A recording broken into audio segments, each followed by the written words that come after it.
ज्ञानतिमिरन्धस्य ज्ञानाञ्जनशलाकया चक्षुरुन्मिलितं येन तस्मै श्रीगुरवे नमः। श्रीचैतन्यमनोभीष्टं स्थापितं येन भूतले स्वयं रूपः कदा मह्यं ददाति स्वपदान्तिकं।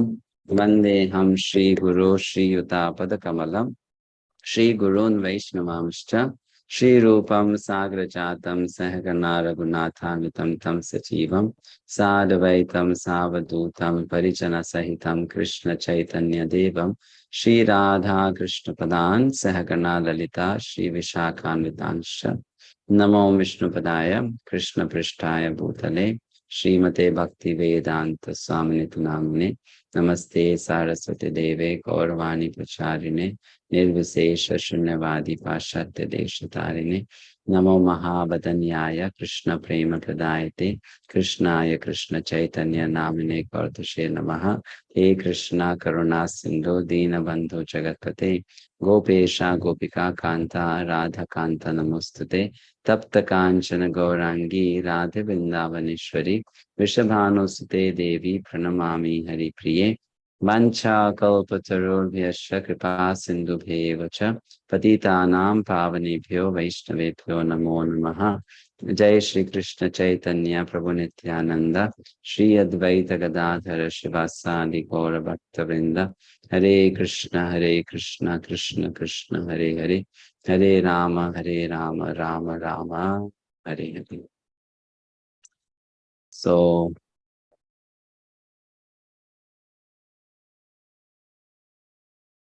we are discussing about loyalty to Srila Prabhupada and loyalty to ISKCON.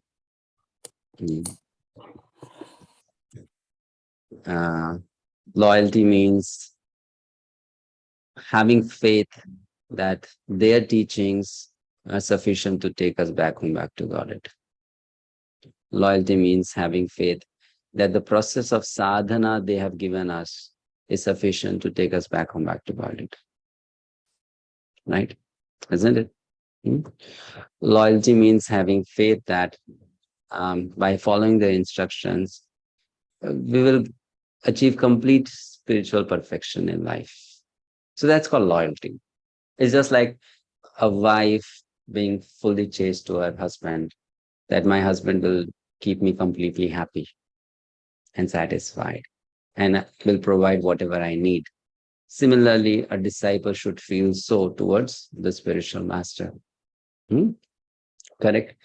So, in regards to now hearing or learning, some people, they have this understanding, well, if it's all about learning, you can learn from anywhere and everywhere. After all, you should take good from wherever you get it, isn't it? Correct? So then they will say, what's wrong if you can hear lectures of someone else who is not in ISKCON but is giving you some good teachings? What's wrong? Like, for example, if you are working in a company and you have to go through some training, then your trainer is not necessarily going to be a devotee. That person is going to teach you something which will be helpful in your material life, right? So similarly, someone may say, just for general knowledge or information, I can hear from people who are outside ISKCON just to know. Is it wrong? Well, it's not wrong if it is done once in a while just to collect some information.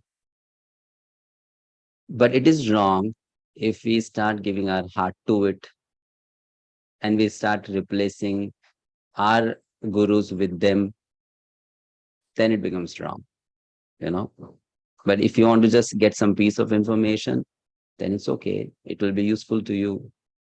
But it becomes wrong when you start following their process of sadhana, leaving our process of sadhana, right? Then it becomes wrong. So here, Srila Prabhupada also mentioned about it. I'm sorry.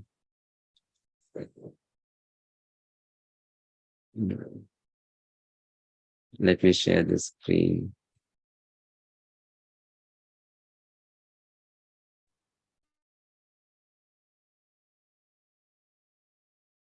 Okay. So what are the dangers of hearing spiritual discourses or reading books of sadhus are not from within ISKCON? What are the dangers of doing that? Nrsimhanand Prabhu. Yes, Hare Krishna Prabhu. It may divert us from the real goal of It may divert ISKCON. us. Okay, it may divert us, distract us. Thank you, Shweta Mataji. Hare Krishna, Prabhuji. According to me, it just that Prabhuji has said, we may get distracted because in our ISKCON, Srila Prabhupada has given us our scripture as it is. And but in the other, earlier we actually have listened because some of the sadhus outside of ISKCON, they speculate the philosophy according to their perception and all. All right. So now let's have a proper understanding, first of all. Not all the sadhus outside ISKCON are non-bona fide. Let's get clear with that concept. Sometimes devotees in ISKCON think that every sadhu outside ISKCON is a non-bona fide sadhu. That's wrong. That's very wrong, right? To think like that, isn't it? There are sadhus, very genuine sadhus, exalted sadhus outside ISKCON also, maybe very, very realized and elevated souls.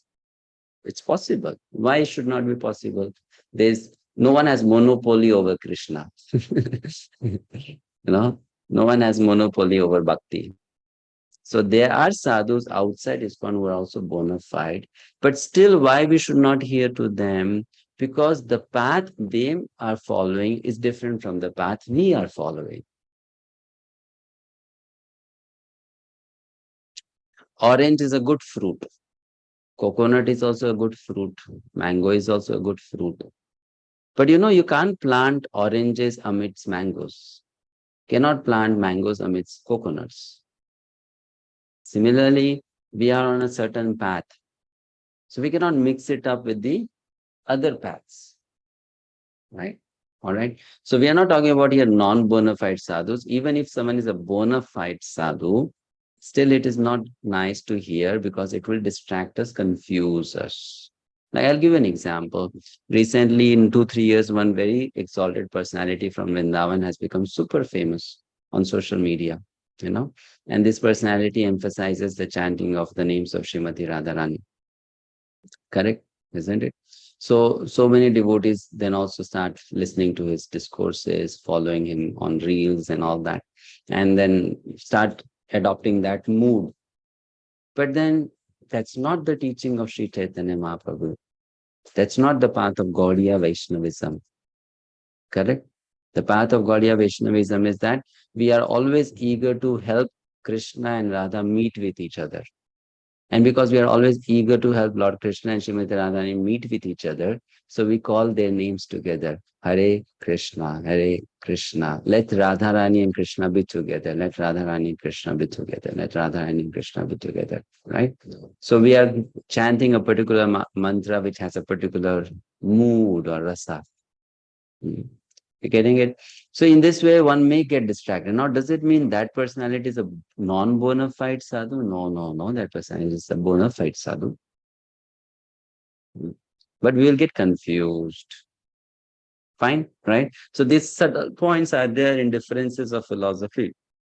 And we have to be careful. So if we listen from somewhere outside, we being neophytes, we may not understand what are the subtle differences. We may think it's all the same, but it's not the same. It's not the same. Okay. If we hear from outside, our faith in Prabhupada may reduce. If we hear from outside, we may start offending Srila Prabhupada. If we hear from outside, our own faith in our sadhana system will get reduced. And this way we will lose. Okay. Hearing from outside is gone. Yes, someone please read this. Ashok Anesha Prabhu, can you please read the slide? Hare Krishna. Hearing from outside ISKCON. Better you should stick to hearing from authorized persons like your spiritual master or experienced God brothers. But never try to hear someone who is not in our line. It is simply a waste of time to hear then and then again have to rectify the mistake. Letter to Hansaduta, Hamburg, September 5, 1969. Hare Krishna. Next. He may be treated as a guest if he comes to our center. Give him prasadam, honor him as an elder Vaishnava. But he cannot speak or lecture. If he wants to lecture, you can tell him that there is already another speaker scheduled. That's all. Now he's talking about whom? He was talking like this about his god brothers from Gaudiya Math. That you can invite them, you can honor them, but you don't ask them to speak. Does it mean that we have to be like that now also? No. It depends on the person. It depends on whom he's talking about. Right? Correct? Srila Prabhupada did have god brothers whom he encouraged to preach to his disciples, like Srila Bhakti Rakshak Sridhar Swami Maharaj, B.V. Puri Maharaj. They were very trusted god brothers of Srila Prabhupada. But there were some who were not. So, what is the idea from whom we can hear? We can hear from that person who is not envious of our own acharya. That person should not be envious of our own acharya. That person should have complete respect for our acharya. Because otherwise, if we hear from such a person, then that person's words will act as poison for us. And that's dangerous. Yeah, isn't it? So this is how we have to be very, very careful. Okay. Any questions now on this topic? Or so far, any questions from whatever we have discussed so far? Nisha Mataji. Prabhuji, I have 3 questions from the first class. That is, what is cultivation and propagation? The first one. The second one is remove disciples' sinful reactions. What does this means? And the third one, you tell us an example in Guru is one. That what if they both give a duty at the same time? So what should we follow? Means whom should we follow? First question was, Mataji, what? What was the first question? What is cultivation and propagation? Cultivation and propagation. Hmm. What is the context? Where is this used? Cultivation and propagation. This is used in principles. Okay, And cultivation and propagation of Krishna consciousness, of the holy name, which means you practice and you preach. That's one. Okay, second question. removes disciples' sinful reactions. Okay, very good. So this question you are asking from lesson which has not yet come. I think it will come. Okay, but it will means it was come in Diksha Guru. Okay, fine. I'll then answer that also. Now, what happens is, you see, we all come with a baggage of karma from the past. Correct? Now, any relationship we get into in this world, the person who is getting into relationship with us will share our karma. Any relationship, whether it's husband, wife, whether it's parents and kids, whether it's two friends, whether it is teacher and student, any two people coming into relationship means there's share of karma. King and citizens, president and the devotee under that president. You're getting it? Even Siksha Guru and the students, they share karma. So now when diksha happens, the spiritual master voluntarily takes responsibility of the life of the disciple.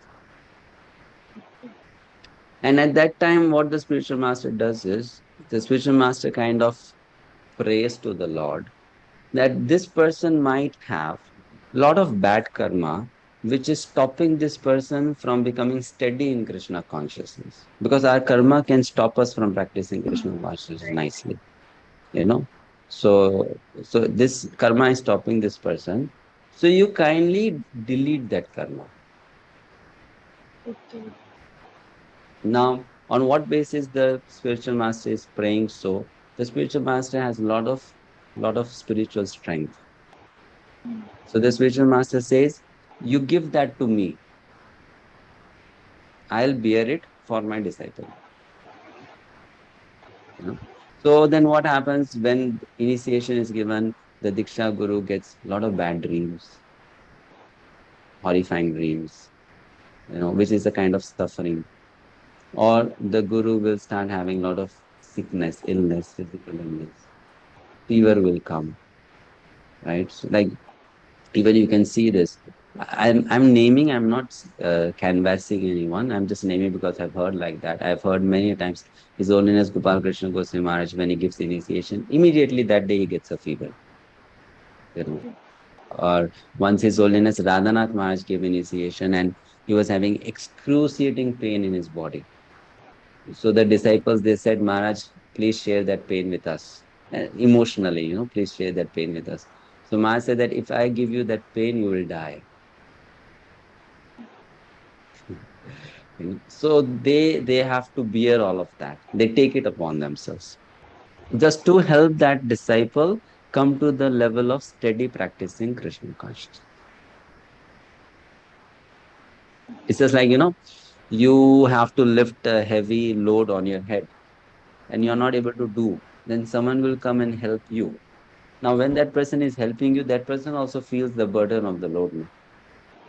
So that's how the Guru takes the burden of the karma on himself to help the disciple. Okay. Yeah, and my third question is, what if means in God is one, the topic you gave. Oh, sorry, Guru is one. Uh, what if the both gurus gave some instruction and the both our instructions are different, but Hmm. we have to do at the same time? So whom should we follow? Okay. So then you can prioritize based on whose level is higher Okay. of the two. And then you can go to the lower one and then say, because I have an instruction from someone who is higher to you, can I follow that instruction first and do that first, and then can I come to your instruction or what you're asking me?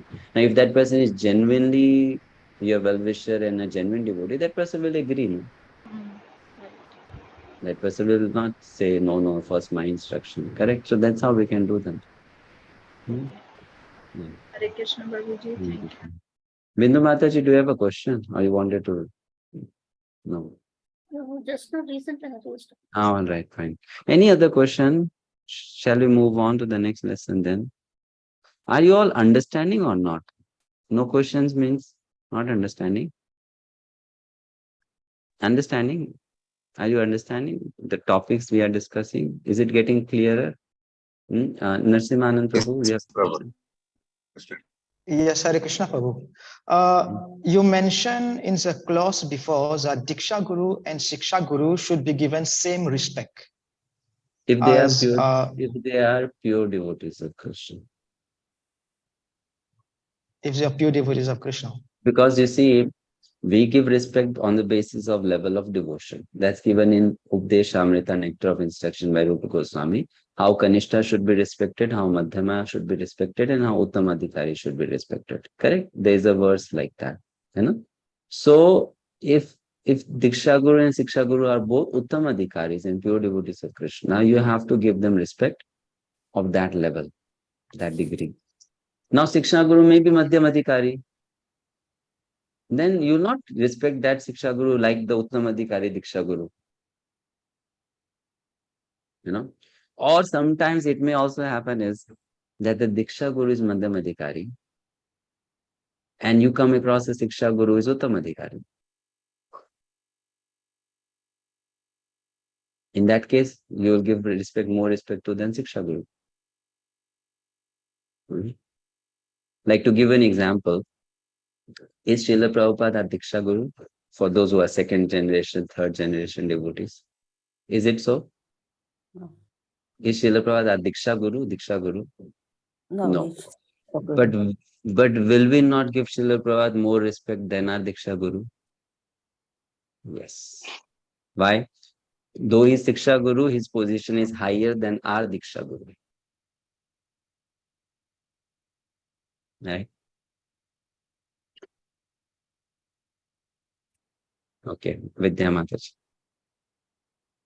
Hare Krishna Prabhuji. I just wanted to ask the last topic you were mentioning, that we should not be going to any other sadhus for listening and all. But sometimes some sadhus, they are only talking about the pastimes of Krishna. Is so is that fine if we listen to them? Just the pastime Uh, part, not the lecture, maybe. okay. First of all, let me tell you something, Mataji, that even when we talk about hearing pastimes of Krishna, uh, we cannot make much progress just by hearing Krishna's pastimes. Okay. We will make progress step by step. And what is step by step? Start with Dehi nosmin yatha dehe kaumaram yovanam jara. I'm not this body, I'm spirit soul. Right? That way we will make progress. Just by hearing Krishna Katha, we will not develop love for Krishna. How will we develop love for Krishna? By following the path which has been shown by the Mahajanas. Mahajana yena gata sapanta. So Srila Prabhupada has shown us a path. Right? The problem is when we start spending too much time in just relishing Krishna Katha, if we are still on bodily platform, our experience will be very shallow. But if I work upon myself and try to rise above from the bodily platform, then just hearing 5 minutes of Krishna Katha will make you mad in ecstasy. Right? So let's follow the steps. What are the steps? Canto 1, Canto 2, Canto 3, Canto 4. Then you go to Canto 10. Slowly, slowly. And before you do Canto 1, you do Bhagavad Gita as it is. You do Sri Upanishad. You do Nectar of Instruction. Okay? So we have a tendency to generally go to that section. But I always tell devotees that if you don't understand Gita, you will never understand Bhagavatam. Why? Because Bhagavad Gita is the grammar, language, and Bhagavatam is the poem. How can you understand poem without understanding the language? Can't. Right? So we start with the basics, slowly, then we go to the higher. Fine. Yes. Thank you. Rosa Mataji. Yeah, Hare Krishna Prabhuji. I have a question. This question has to do with the Ritvik theory. And in the Ritvik theory, they talk about is a guru needed or not. And I read this somewhere. A guru is needed, and because when Krishna was on earth, he needed a guru. And in which sastra I can find this? Can you tell me, please? In which shastra you can find what? That the Ritvik theory, if it's a guru Okay, needed or not. Mataji, first of all, try to understand. The Ritvik theory is a wrong theory. It's not a right theory. It's a wrong theory. It's a wrong understanding. What is a wrong understanding? That you can take initiation from a guru who is not present on the planet. Right? So Ritvik is wrong. We don't have to support Ritvik. We have to find reasons or arguments against Ritvik theory. So these arguments, like Krishna also accepted a guru, is an argument against the Ritvik theory. It's not an argument supporting Ritvik theory. And Krishna also accepted a personal guru, so why should I not accept? Isn't it? Yes. Yeah. Then so what are the 4 arguments that the Ritvik theory it's is given wrong? it's given in the handbook. The arguments are given in the handbook. Yeah. Go to page number 16. So many arguments are there. Oh, page number 16. Okay, thank you. So many arguments are there. Right? So many arguments. Actually, Ritvik theory is very cheating in nature. Why cheating in nature? Because the person who is acting as the officiating priest, the Ritvik, is telling Prabhupada is your guru. But that person fully controls the life of the initiated person. Now, if you are fully controlling the life of the initiated person, then why don't you directly tell, I'm your guru? Then why, why tell Prabhupada is your guru? You tell Prabhupada is your guru, and then you enjoy the submissive nature of the disciple. And the disciple should act as per your guidelines, as per your instructions. So that is cheating, no? So if you are actually controlling the life of the person, then take the responsibility on your shoulder also, no? That if this person does anything wrong, I'll go to hell for him. Take that responsibility also. But that responsibility that they will not take. That goes to Prabhupada. If something happens wrong, Prabhupada, you manage that. But when it comes to controlling this person's life, I'll control this person's life. That's wrong, no? So that's a very wrong understanding. Gyan Shankar Prabhuji. Yeah, Hare Krishna Prabhuji. Quick question. We discussed about the levels of gurus. I think you answered just earlier that if one has a conflict in the sense that his or her guru is saying something, and a higher level guru is saying another thing, how does one distinguish or differentiate between the levels of gurus in the Thank you, sight of Prabhu. that? Thank you. It takes time. It takes time, because for you to know someone, you have to be like that, no? Right? So it takes time, you begin to then understand who is Kanishta, who is Madhyam, who is Uttama. Until and unless we become Madhyam Vaishnavas, we cannot make the difference between Kanishta, Madhyam, and Uttama. A Kanishta can never make the difference. For a Kanishta can become a pure devotee, and a pure devotee can be seen like a Kanishta.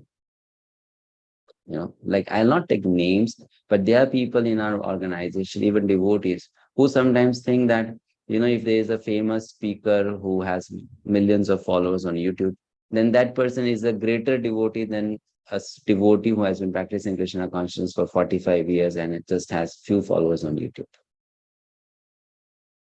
So this is Kanishta mentality. You're getting it? It's called Kanishta mentality.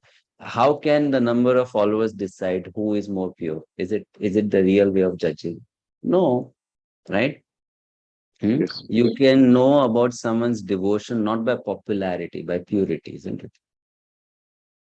Just being popular doesn't mean that person is pure. But a Kanishta will think, no, popular means pure. Yes.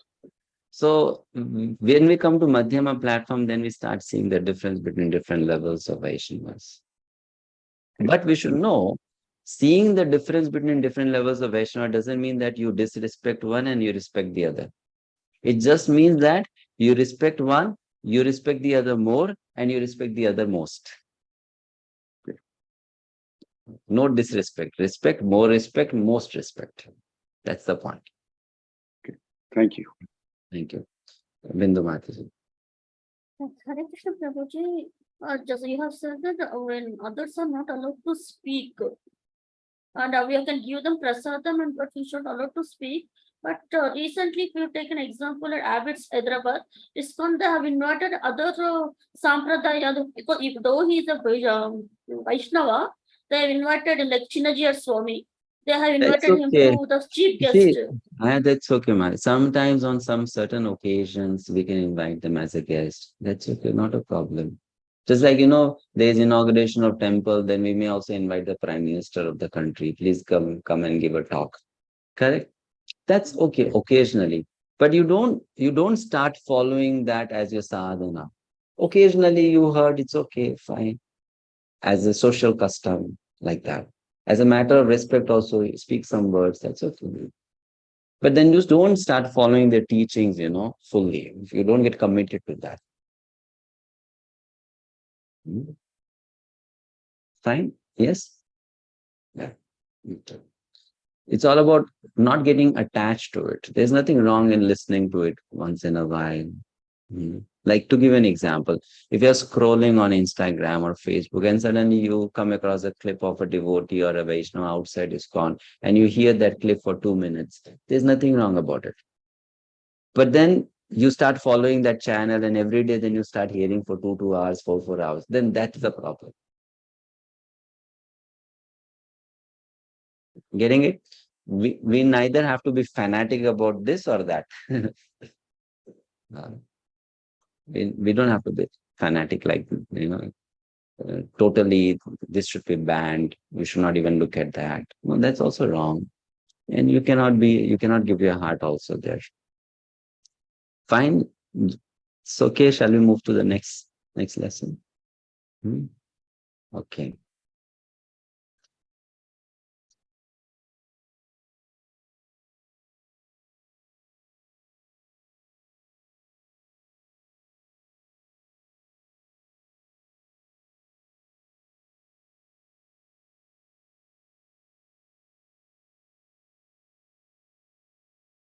So the next topic is Guru Padasraya. We already discussed about Prabhu Padasraya. Now we are talking about Guru Padasraya.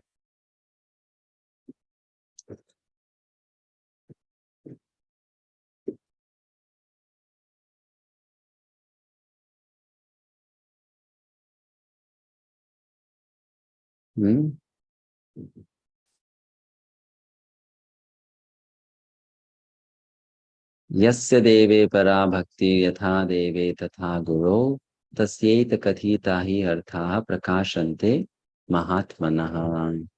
Only unto those great souls who have implicit faith in both the Lord and the spiritual master are all the imports of Vedic knowledge automatically revealed.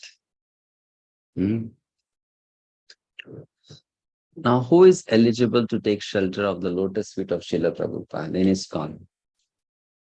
Who? Everyone? Right? Everyone, no? Everyone connected to ISKCON is eligible to take shelter of the lotus feet of Srila Prabhupada because he is founder Acharya, he is preeminent Siksha Guru. Prabhupada Ashraya, we already discussed this. So what does Prabhupada Ashraya mean? Someone please read these points.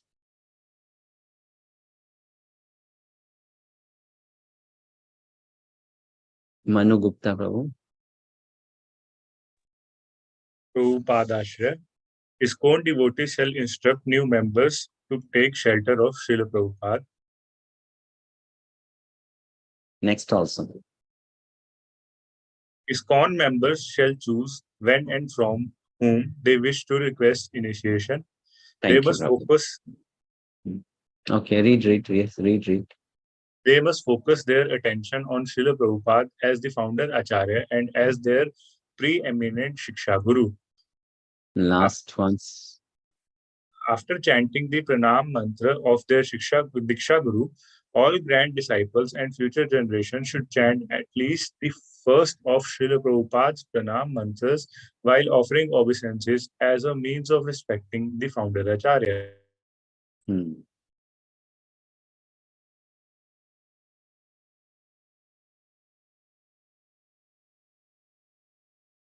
So we should inspire people when they get connected to ISKCON to first take shelter of Srila Prabhupada. And after that, request them or instruct them that you decide based on the inspiration you are getting from within your heart, whom you want to accept as your Diksha Guru and other Siksha Gurus. Isn't it? They must focus their attention on Prabhupada as the preeminent Siksha Guru, and they should chant Prabhupada's Pranam mantra. Now, this is a very big problem which used to happen in ISKCON, and now also it happens, which is unnecessary pressure on people about from whom they should take Diksha. And this problem has been going on due to immaturity of devotees, not understanding the Vaishnava Siddhanta properly, and not understanding the structure of ISKCON properly. What problems may arise due to applying pressure on new candidates for Diksha before they are ready to make their own decision, or from the preacher's own Diksha Guru? Now, this pressure can be applied in many ways. Sometimes this pressure is applied emotionally.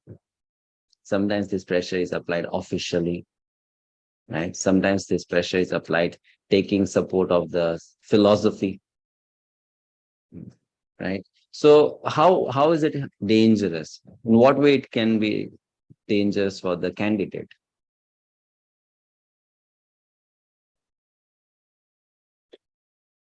Yes, Ashoka Nijaro. Point number one, if he is pressurized when he is not ready to take initiation, he may lose faith in the philosophy and may stop Krishna consciousness. Thank you. Number two will be Go ahead. his guru, but because he has come under pressure, when he grows, he may start liking another guru to his natural instincts. So it will be a very predicament that he has accepted a diksha guru whom he is inside very not comfortable. Thank you. Yes. So then that person will be in a dilemma now. Correct? Dilemma. That what should I do now?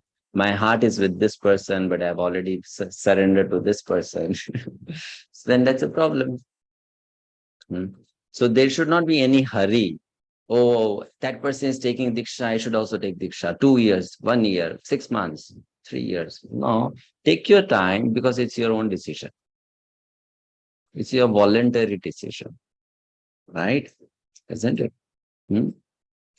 What else may happen, Mukul Prabhu?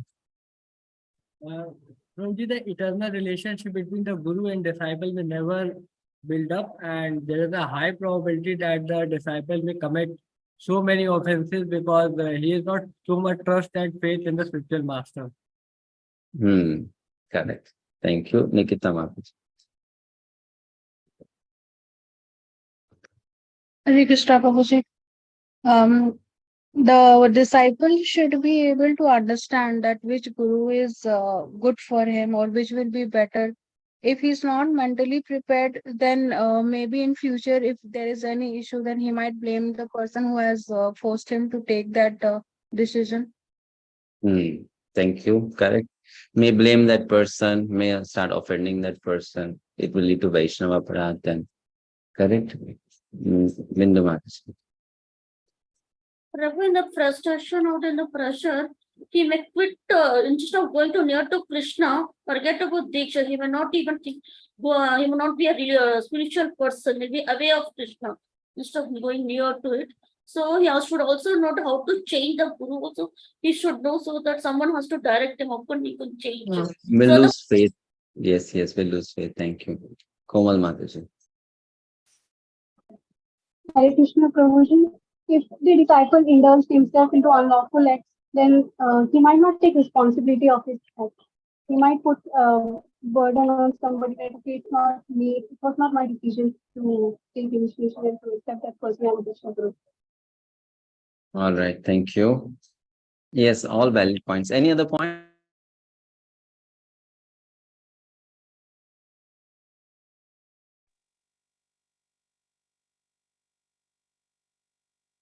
Yes, Hare Krishna Prabhuji, I had one question.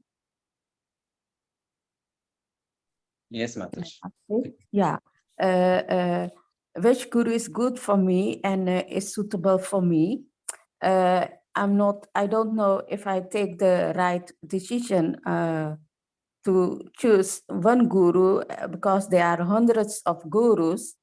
Is it right? We'll talk about that subject in the next lesson, selection of guru. That's going to come. Okay. Yeah. So now we discussed what may be the problems. The problems is that if we force someone, we are basically playing with that person's spiritual life. It's a kind of a violence, right? Because if that person makes a decision against his or her wishes, that person is going to lament about it for the whole life, right?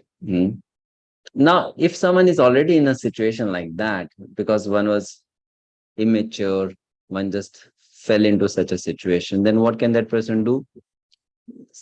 Is it the dead end or the end of that person's spiritual life? No. If that person is not really satisfied with the instructions that person is receiving from that person's diksha guru, that person can take permission from that diksha guru and approach another diksha guru who is more elevated than that diksha guru and take guidance from that person. There is no need of re-initiation. There is no need of re-initiation. Right? One can always go to a higher with permission. Go to a high with permission, right? So these problems happen. So now what we should do is that we should not become a victim of that kind of counseling or advice giving, that I have brought you to Krishna consciousness, so you should take diksha from my spiritual master, or everyone in this temple takes diksha from this particular spiritual master only, and all that. So we should not fall in the trap of that. Why? How?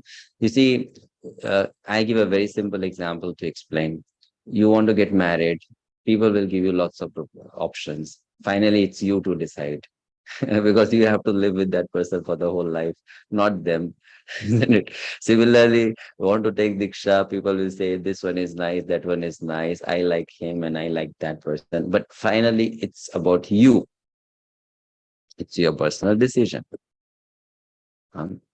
So people will give advice, say thank you to them, but at the end, you have to decide. Right? Wherever your heart goes, okay, I can surrender fully to this person. Three things we have to consider when we take diksha from someone. First of all, can I surrender to that person? Second, will that person accept me? You want to take diksha, but that person should agree to give also.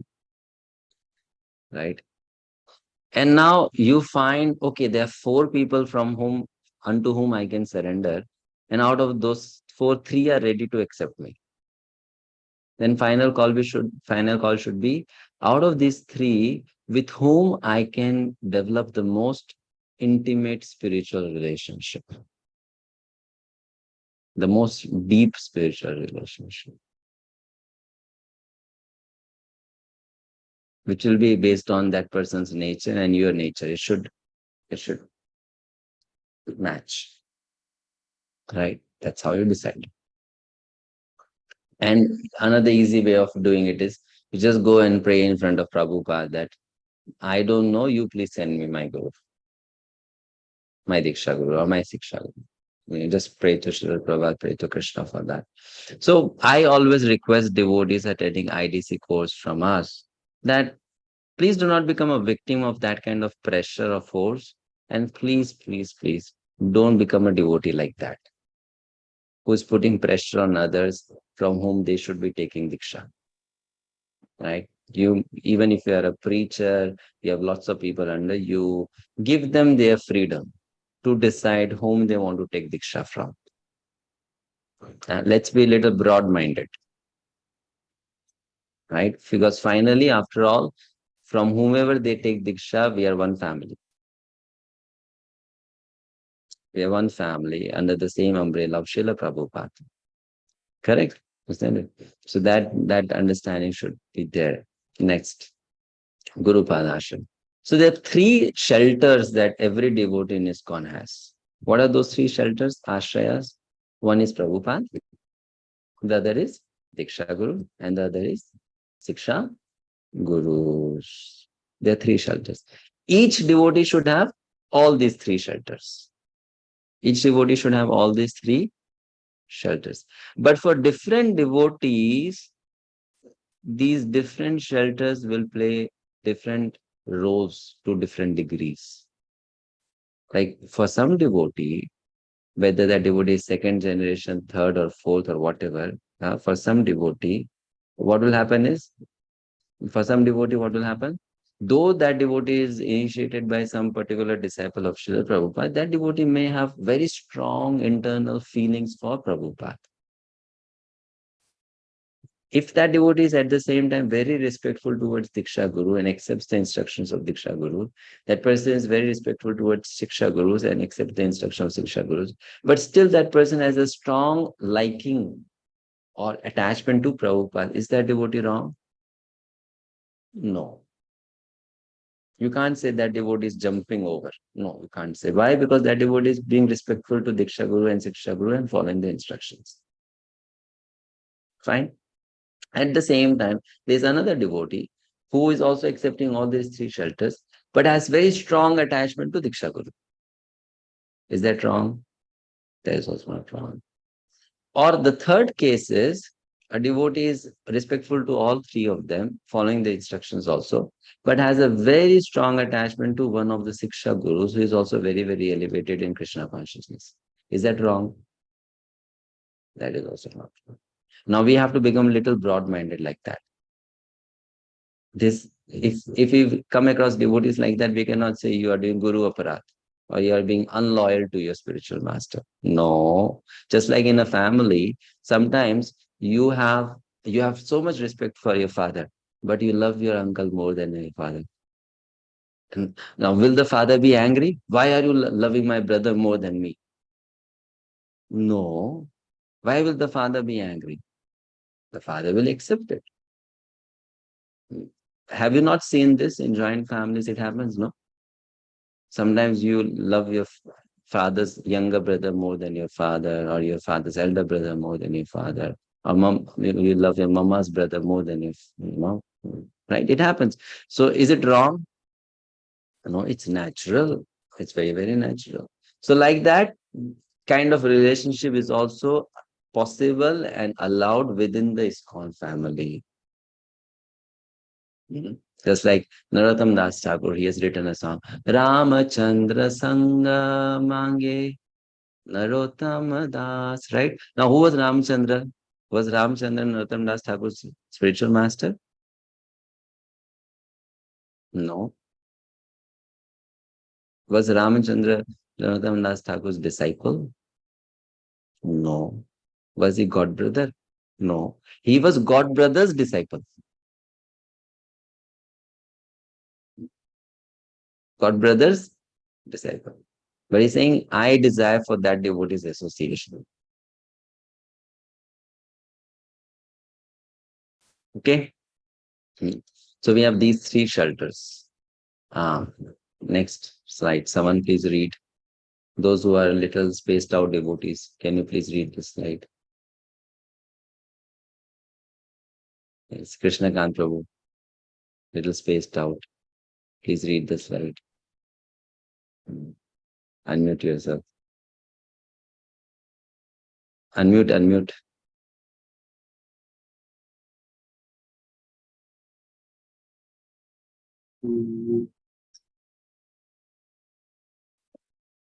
Can you see the slide?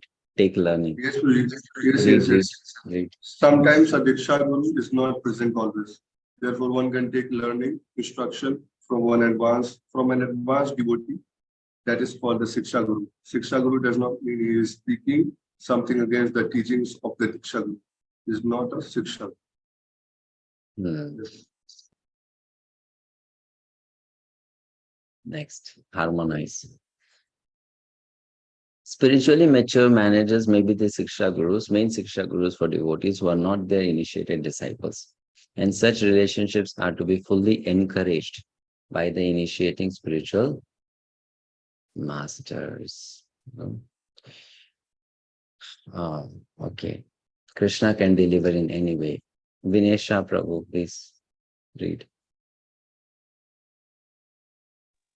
Krishna can deliver in any way. As such, a devotee is ultimately delivered by Sri Krishna acting through a combination of various manifestations of his mercy.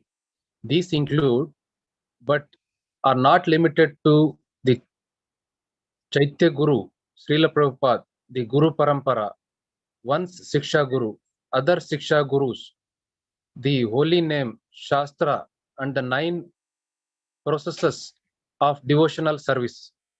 303 GBC statement of the position of Srila Prabhupada, March 2013.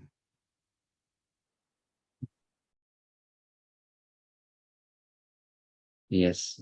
Bindu Mataji, please. Take shelter of a bona fide spiritual master. For spiritual achievement, the Easiest path is to take shelter of a bona fide spiritual master and to serve his with heart and soul. This is the secret of success. As stated by Vishwanath Chakravarti Thakur in his 8 stanzas of prayers to the spiritual master, Yasya Prasada Bhagavat Prasadaha. By serving or receiving the grace of the spiritual master, one receives the grace of the Supreme Lord. A sincere disciple, simply by serving a bona fide spiritual master, can achieve all the mercy of the Lord and the spiritual master simultaneously. Srimad Bhagavatam, purport 3.23.7. Hare Krishna.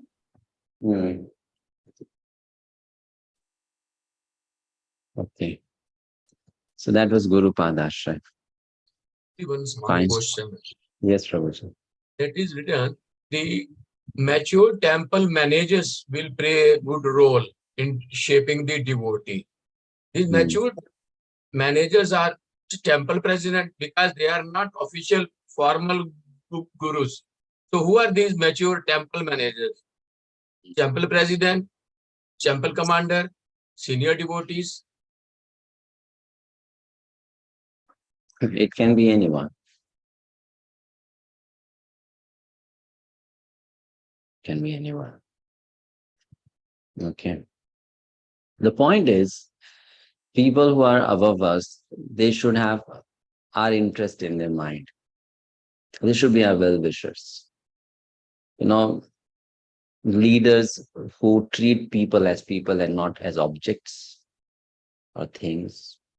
So such kind of devotees, if we have come across such kind of devotees, then we can follow their instructions very sincerely, or having faith that it will give us benefit. Right? Yes. Nakuljit Prabhu. Hare Krishna Prabhuji. Prabhuji, if one devotee has or one disciple has so much faith in his Param Gurudev, although he has faith in so much in Gurudev, but he has so much attachment with Param Gurudev. So, Prabhuji, this may lead to a Guru Aparadh. No. Only it leads to Guru Aparadh when you start disrespecting your Guru. Like you are disrespecting him, not listening to his instruction, bringing him down in front of, like that. Then it's an Aparadh. But if it's your natural connection that you feel more connected to the Param Guru, means the spiritual master of the spiritual master, there's no Aparadh in that. Sometimes it happens, it's natural. Like you feel more attached to your grandfather than your own father. So how can it be wrong? It cannot be wrong. And will the father be angry? The father will also not be angry, right? But when you start disrespecting the father, then it becomes wrong. As long as the father is a good father, then you also have to be respectful towards the father.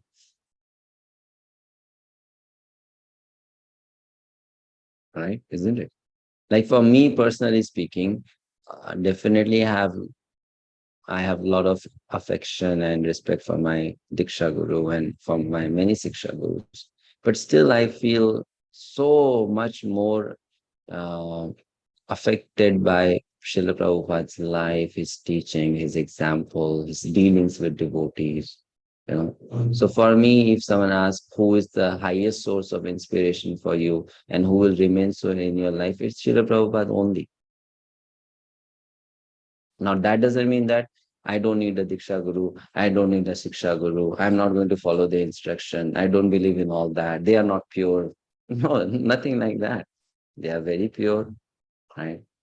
But still, you have that natural flow of emotions towards some particular personality more than others. That's how it is. Okay.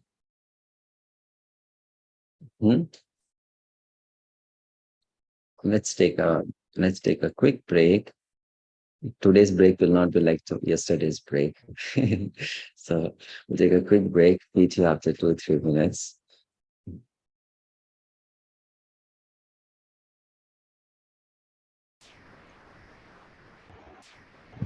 Prabhuji, yesterday you fall down because I am seeing your I got head.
Hare Krishna, welcome back, please.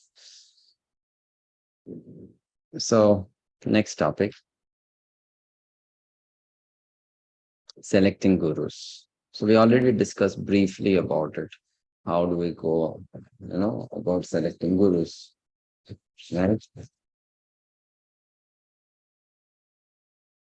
You can go to your handbook, page number 32. There's a box there. What are you looking for in a guru?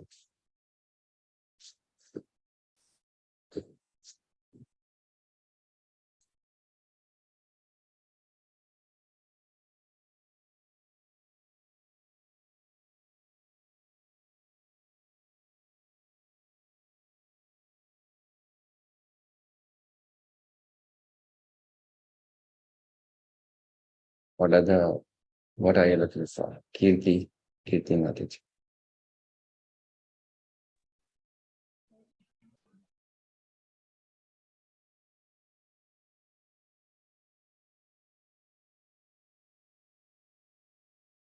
Hare Krishna, cannot hear you, Kirti Mataji. Hare Krishna Prabhuji. Please Yes, tell. we must find someone who is good in character, good acharan, and we must clearly observe that person.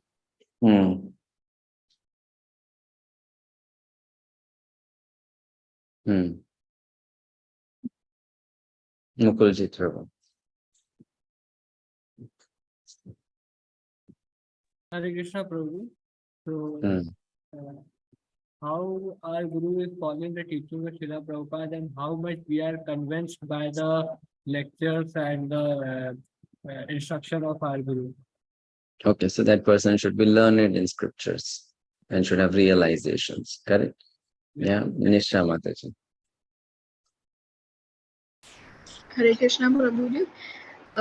The one should come from the heart by listening the lectures or the question and answer, that the way the answer is given by that group, so we can select. Correct. All right. Megha Mataji. Hare Krishna Prabhuji. He should be like Prabhupada. Like he should be like a shadow of Prabhupada, who should have belief in all his words. Yeah, he should be an ideal, loyal follower of Srila Prabhupada, right? May not be necessarily exactly like Srila Prabhupada, because it's not really possible to replace Prabhupada with, someone cannot become a second Prabhupada. Prabhupada will also remain Prabhupada. But that person can maybe a fraction of Srila Prabhupada. Correct? Cannot really be equal to Srila Prabhupada. Actually, however great Vaishnava one may become in ISKCON, but no one can become like Prabhupada. Srila Prabhupada was very, very, very unique personality, very empowered personality. No one can be like him. No one can be like him. That was admitted by even his god brothers. He was specially empowered. He was like the best in everything. Everything. There's nothing which Prabhupada did not know. He was best in everything. So there cannot be someone who can replace Prabhupada. It's not possible. Not possible, right?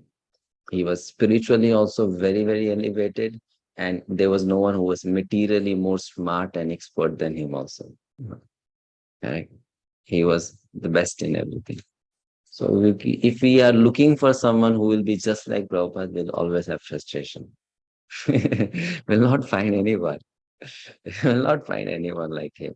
It's not possible. No. Ruby Mataji. With whom we feel connected while hearing their lectures. Okay. Fine. All right. Vinesha Prabhu. Hare Krishna Prabhuji.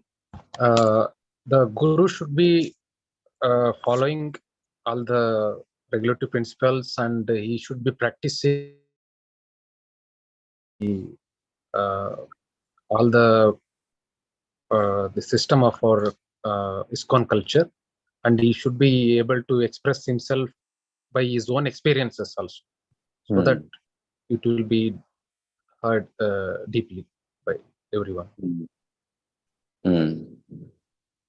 Thank you, Ashok Prabhuji. Hare Krishna Prabhu. Hare Krishna. When we accept a guru, then he should become a source of inspiration in our Krishna consciousness, explain the philosophy to us clearly, and if we have any challenges in our spiritual advancement, he should be able to guide us properly. And if we commit some offenses, he should be able to guide us properly to rectify those and not to commit offenses in future. All right, thank you. Manu Prabhu. Hare Krishna Prabhuji. First of all, we should know that the guru we are seeking for is giving exact knowledge as it is, and we need that, and we are getting inspired by that knowledge from that guru. Thank you. Gyan Shankar Prabhu. Hare Krishna Prabhuji. Just a couple of thoughts. One is easy to approach the guru, and easy to communicate. I feel very comfortable in communicating my own feelings to the guru. And the second point is practicing what he's preaching. So in all the behaviors and actions, I can see that he's really preaching. He's practicing what he has been telling me to do. Okay, thank you. Shweta Mataji. Hare Krishna Prabhuji. Prabhuji, spiritual master should be fully absorbed in Krishna consciousness and always ready to rectify our mistakes and always motivate us with his doing and all, teachings and all.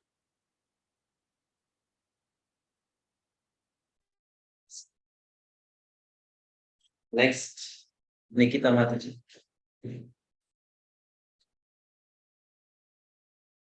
Prabhuji, I think the one of the qualities I would look for is that my guru should be like open, and when I feel that I can discuss all my problems with him, and also that he should be ready to take responsibilities to guide me throughout my spiritual journey.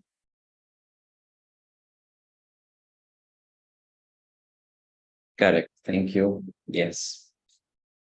Okay, that's fine. So there are two ways of approaching this particular, process of or need of selecting a guru. One is, in general, what should be that person's qualifications?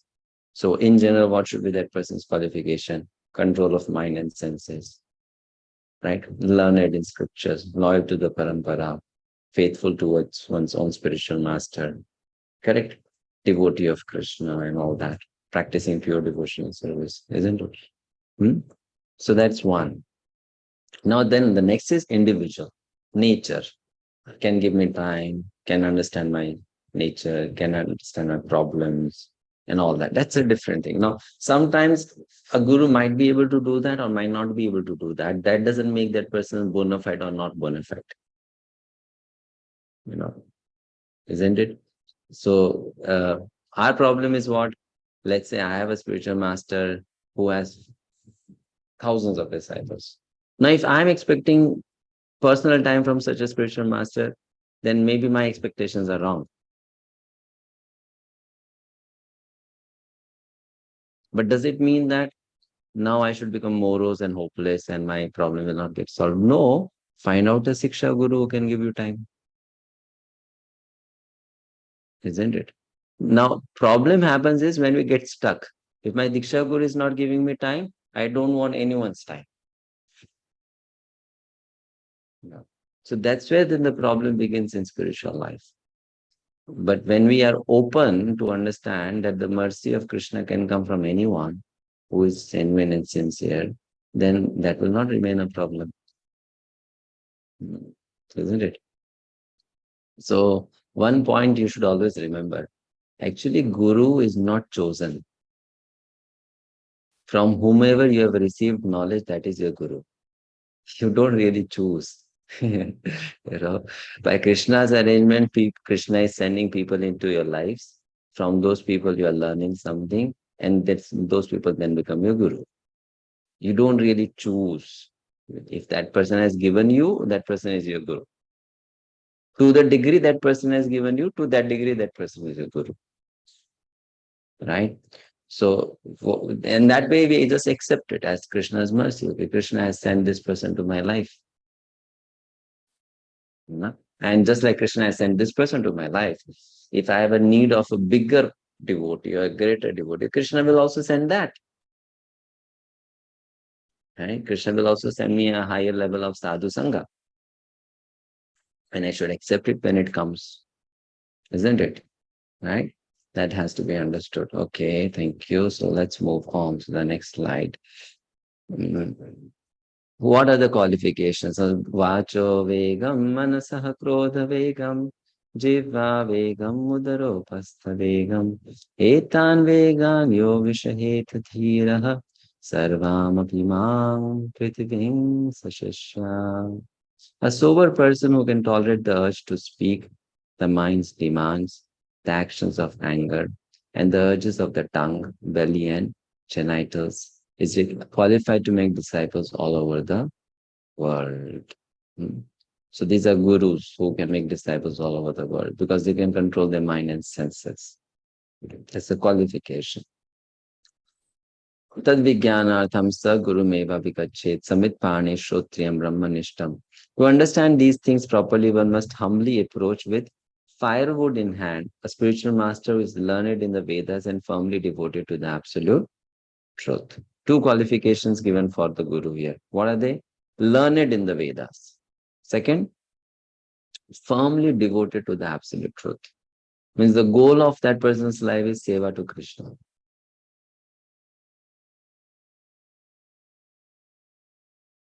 And always and very learned in the scriptures. But one should have having firewood in hand. Okay, thank you. So Samit Pani, Samit means firewood. What is the point here is traditionally when a student, generally means a boy, would approach the Guru in the ashram, that boy has to do some seva to the Guru. So nowadays when you approach a Guru, then you carry an envelope, and in that envelope you carry some Lakshmi. Or you carry a bouquet of flowers, or you carry a Mercedes car. My dear Guru, this is my gift to you, my seva. But in those days, what would they carry? Firewood. I'll take this firewood to my Guru's ashram, and the Guru will use it for doing yajna, for cooking, for whatever purposes. So firewood here represents what? Seva, service. I should approach my spiritual master with an attitude to serve, right? So, like some of you mentioned, my Guru should be able to understand my problems. That's fine. That's true. That's how the Guru helps us. But we should know Guru is not our problem solver. Right? So our one thing that we are looking for in a spiritual master should be, I want to be associated with such a person who can 100% engage me in Krishna consciousness. I should be looking for such a spiritual master who can completely 100% engage me in Krishna consciousness. Right? Problems then will automatically get solved. Yeah, then my problems will automatically be solved. Because there's a saying, there's no problem with the problems. I am the problem. So when I am okay, there are no problems. Right? So if we are 100% dedicated to Krishna Seva, I am not a problem. When I am not a problem, there are no problems. So that's how Prabhupada approached Bhakti Siddhanta Saraswati Thakur. Prabhupada always used to say this, Srila Prabhupada, I only asked one question to my Guru Maharaj. And what was that one question? Only one question I asked to my Guru Maharaj, how can I serve you? Because if I serve you, my problems will be solved automatically.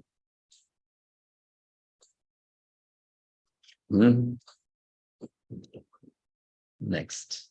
Achara prachar namera karah dui karya tumi sarva guru tumi jagatera arya.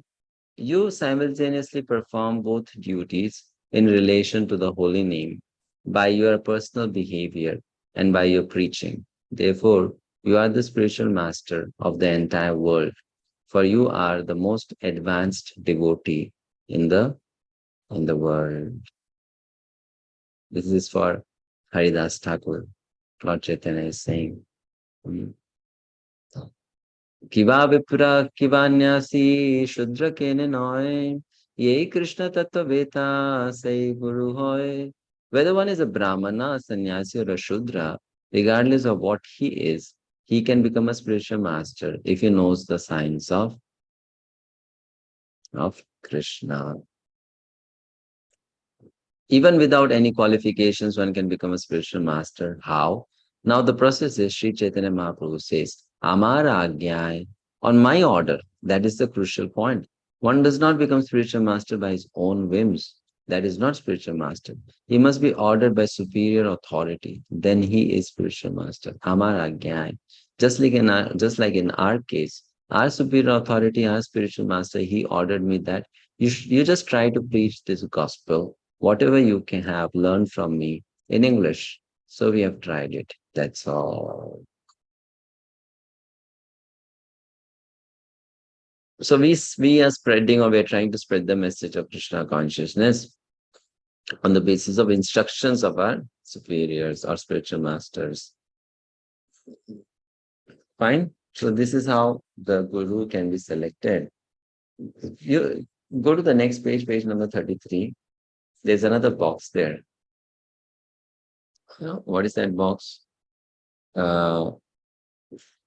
Give some inappropriate reasons of choosing someone as a guru or selecting someone as a guru. Inappropriate, not appropriate, inappropriate reasons for selecting someone as a guru.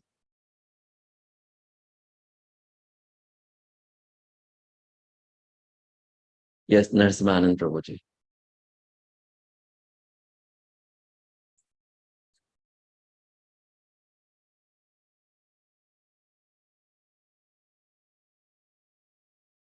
Narasimhanand Prabhu cannot hear you. Some inappropriate reason for selecting a guru is like you're not surrounded to a guru, but you want like a name appreciated. Your voice is echoing. You're speaking from very far, it seems.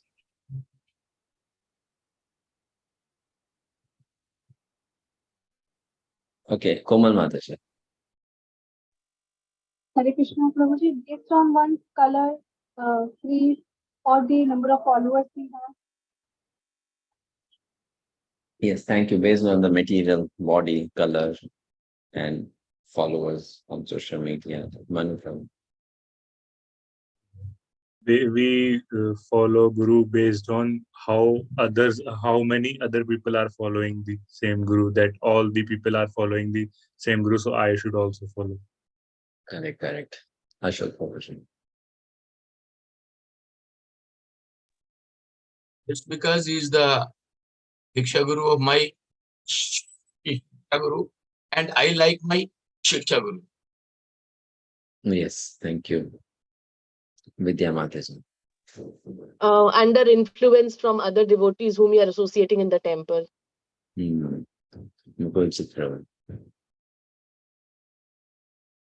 For having spiritual master only for a fashion, not having any faith or surrender or anything.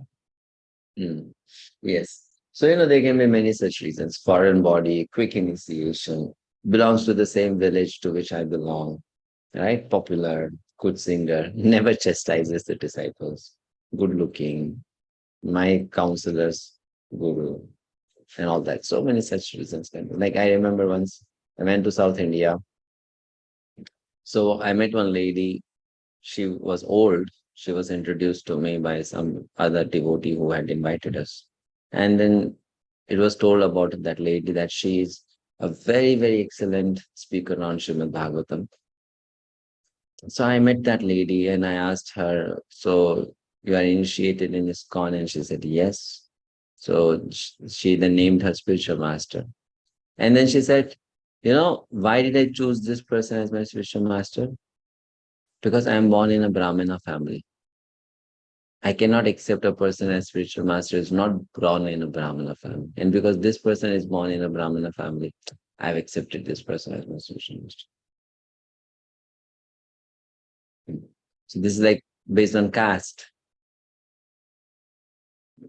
A pure devotee of Krishna is pure devotee of Krishna, regardless of the caste. Correct? So such kind of misconceptions, inappropriate reasons for selecting a guru. Now, why is mutual examination of guru and disciple important?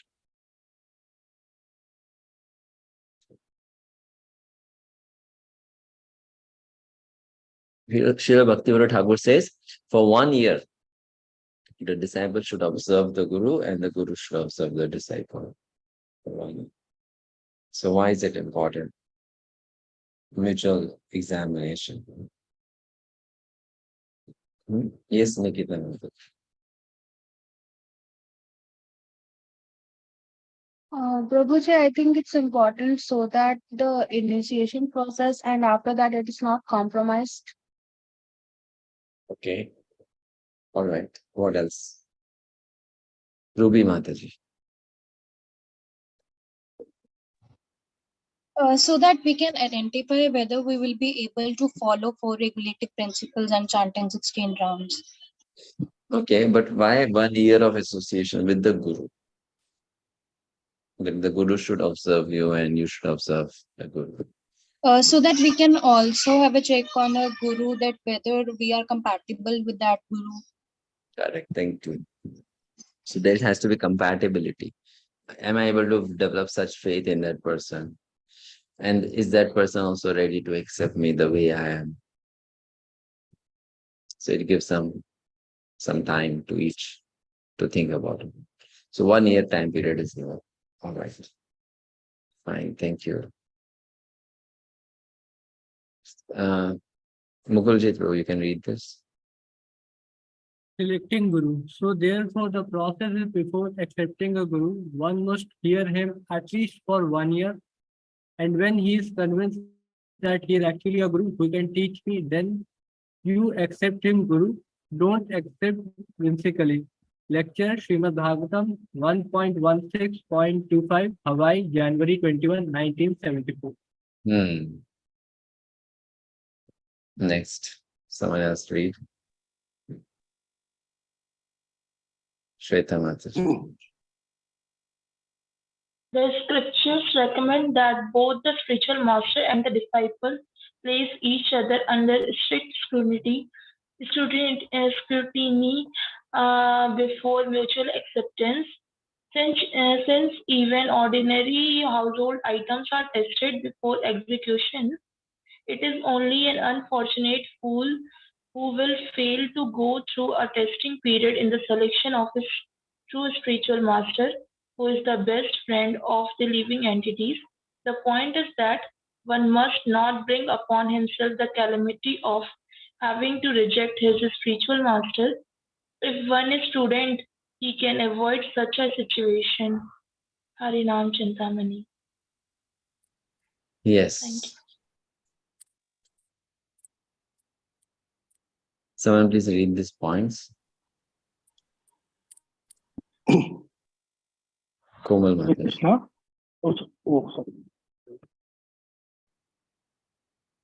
Komal Selecting, Mataji. it is the personal responsibility of candidates for initiation to correctly choose by the exercise of their own intelligence a particular devotee as spiritual master. Second, candidates for initiation should accept initiation from a spiritual master only after developing firm and mature faith in that devotee and his ability to take them back to Godhead. Third, sadhu Shastra, and Guru are the authoritative references to apply in ascertaining the level of advancement of a devotee. Hmm.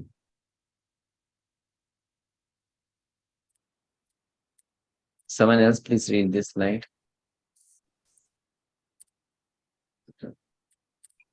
Gyan Shankar Prabhuji. If you want to read, you please raise your hand. Gyan Shankar Prabhuji. Yeah, selecting Guru, receiving official ISKCON Guru approval signifies that the devotee has successfully completed the authorization process set forth in ISKCON law, and that in the judgment of certain senior devotees, the candidate measures up to the standards and guidelines given by ISKCON law.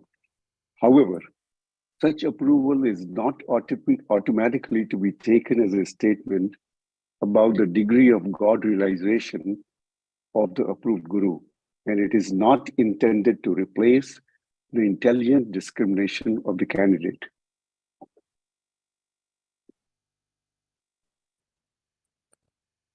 Thank you. Yes, someone please read this. Soham Prabhuji.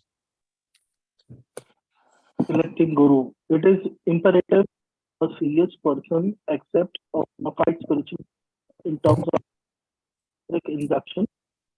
Sri Jiva Goswami advises that one accept a spiritual master in terms of hereditary or customary social and ecclesiastical conventions. One should simply try to find a genuinely qualified spiritual master for actual advancement in spiritual understanding. Chaitanya Charitamrita Adi 1.35 purport.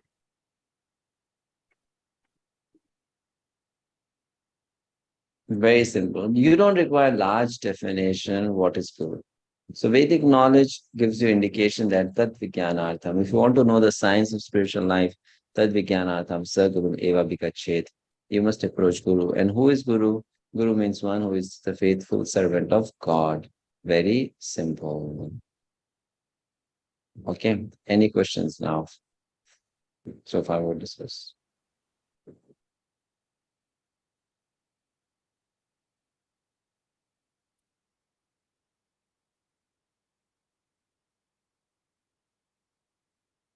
Yes, Sombra, we have a question.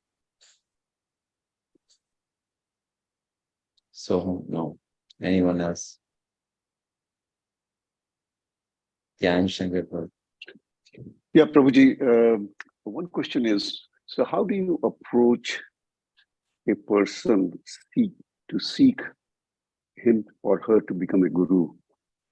Is it just that you observe and then you say, I mean, maybe it's the next topic that you will cover, but if you think you would like to share some thoughts on that, I will appreciate. Like what exactly? Like, you know, you're seeing gurus around you, preachers, devotees who are sharing their knowledge and everything, then how would you actually feel that I should go and approach this person or just ask for that person to become a guru? I mean, I'm just trying to see how to approach this. Or you have a deep urge to select a guru, but you know, and you see some person doing that, so you just sit down and talk to the person and say, I wish you to become a guru for me, or is that how you do it? Or you go through a process through some other means by telling some common organization to say, hey, I'm looking for a guru and I appreciate this to become a guru. How does that work? I don't know if it makes sense here. See, first of all, that person should be qualified to act as a guru. It's not that I just want to accept anyone and everyone as my guru. And no one now first is when you know that there's someone is qualified, then amongst those who are qualified, you are going to choose. If you cannot choose, you ask to pray Prabhupada, you pray to Prabhupada and let them choose for you. Because accepting a guru is not for one's own comfort. Accepting a guru means someone who can push us or pull us out of Maya. So if we don't want to be pushed or pulled out of Maya, then what's the point in accepting a guru? Okay. Right? So it's not about comfortable. What is comfortable for me? Main thing is, am I able to achieve the goal for which I'm accepting the guru? And what is that goal? Krishna consciousness.